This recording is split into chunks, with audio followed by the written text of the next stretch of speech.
So to begin with, we will start with the total daily energy expenditure. Now your total daily energy expenditure is the total calories burned in a particular day, and the total daily energy expenditure is composed of multiple factors such as your resting metabolic rate, the thermic effects of food, non-exercise activity thermogenesis, also known as NEAT, and exercise.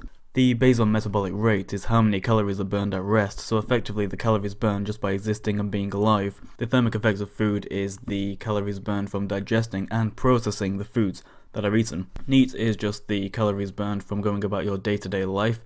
Could be calories from walking around outside, shaking your foot when bored, and so on and so forth. And exercise is obviously the calories burned from the exercise that you do. Now the thermic effects of food, NEAT and exercise only add a small number of calories to your total daily energy expenditure in general, and in my opinion they're not worth obsessing over. Now with all this talk about calories, you may be wondering what a calorie actually is, and a calorie is just the energy needed to raise the temperature of 1 gram of water through 1 degree Celsius in order to maintain your weight. In order to maintain your weight, you need to eat a number of maintenance calories, and in order to build muscle mass you need to be in a caloric surplus, which is just calories over your maintenance number of calories, and in order to lose fat you need to be in a caloric deficit, calories under the maintenance basically, and in order to determine whether or not you're in a caloric surplus or a deficit, or eating a maintenance level of calories, we need to find out what your total daily energy expenditure actually is. Now we are going to discuss how to find your total daily energy expenditure. And the simplest way to find your total daily energy expenditure is if you know your weight has remained the same for as long as you can remember. Then all you really need to do is count your calories for 1 day. And when I say count your calories, I mean reading the nutritional label on the food packaging and weighing out your usual portions that you would eat on a food scale, so you can get specific numbers which tell you what your total daily energy expenditure is. It's very simple to find, and once you have found your total daily energy expenditure, you will be able to manipulate your own weight to achieve your goals, whether that be fat loss or muscle gain. If your weight hasn't remained the same, or you just don't know if it has or hasn't, then we can use a total daily energy expenditure calculator, which you can find on Google, and I will give you a link to a total daily energy expenditure calculator. Now the total daily energy expenditure calculator will give you a calorie number close to what it possibly could be, but ultimately the number of calories each person needs is dependent on the individual.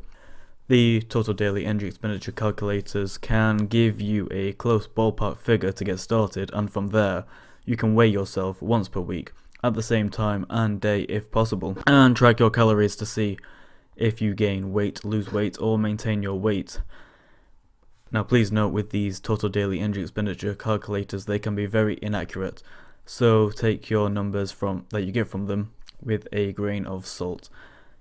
Eating the same foods every day can damn near automate the process when it comes to the calorie side of things as much as they possibly can, but it may get boring after a few weeks or so of doing so, but it is efficient and makes things much simpler.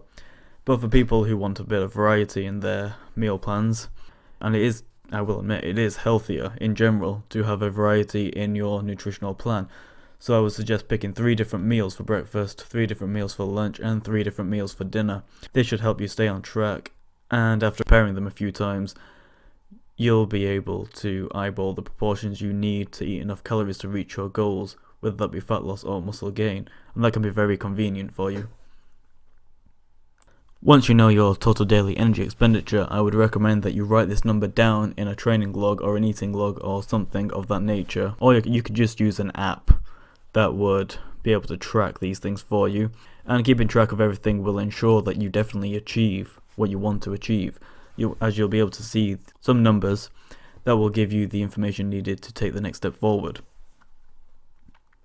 Now to give you an example on the power of the total daily energy expenditure, I'm going to give you an example. So let's say we have Bob, who has a total daily energy expenditure of 3,000 calories. He eats 3,300 calories and manages to gain weight. Now let's say we have Jeff, who has a total daily energy expenditure of 3,500 calories. He eats 3,300 calories and manages to lose weight. Now as you can see, that is the power of your total daily energy expenditure. The higher your total daily energy expenditure is, the easier it will be to lose fat. Now there are many factors that can contribute to your total daily energy expenditure. and you can raise your total daily energy expenditure in many ways that we will discuss in just a moment. So there are a few factors that can contribute to your total daily energy expenditure rising, such as training frequently, training hard, and having more muscle mass on your frame.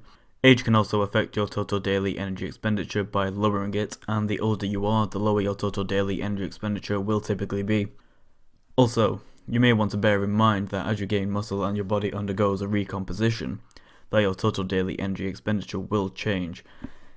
And that's why it's important to keep track of your total daily energy expenditure through weighing yourself and also keeping track of the calories eaten. As your total daily energy expenditure will rise, you may start to plateau, and all you really need to do is increase the calories once again to restart progress most of the time and overcome the plateau, since you'll be in a caloric surplus once you actually do increase the calories. There will come a point in your training when eating more food and getting enough resting are not the limiting factors anymore. However, that is usually after around 6 to 12 months of training, so it's nothing really to worry about for now. Now, I have a little task for you to do. For the next 2 to 4 weeks, measure your weight once a week at the same time and day, if possible, and weigh out your food using a food scale to determine the overall calories eaten for each day, and at the end of each week, see if your weight goes up or down or has stayed the same as a result of your caloric intake. From there, you can take the appropriate actions to achieve your goals.